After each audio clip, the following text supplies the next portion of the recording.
بەڕاستی کاک حوسێن ئەم دەستخۆشی لە هەمووتان دەکەم کە یاریەکان ئامادە بەڕاستی جەنابەت کە زۆر بۆ ئەوانەماندینە بەڕاستی ئەمە لە دەرێ باش گەمەی دەکەین یعنی زۆر باش گەمەی دەکەین لە دوو تیپی باشمان بردەوە لە ناو یاریگای خۆمە لە دوو تیپی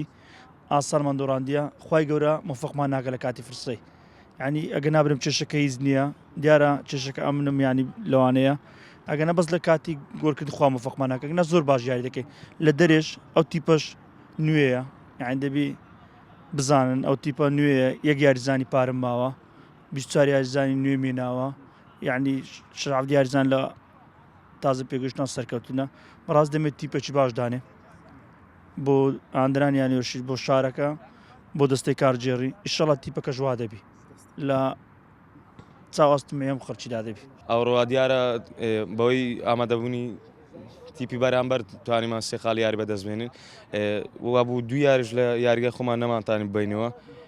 لە دەرێژ دوو گەممان کردیەوە هەردووکمان ئەلحەمدوللا فۆزمان بەدەستینەیە ئینشاڵڵا لە یاریەکان کە لە مەلعەبی خۆمان چ لە دەرێبی ئینشاڵڵا خوای گەورە موفقمان دەکا بە ماندیبوونی کادر تەدریبی و ئیداری ئینشاڵڵا بێکدەستی برنەوەکان دەست پێ دەکەین.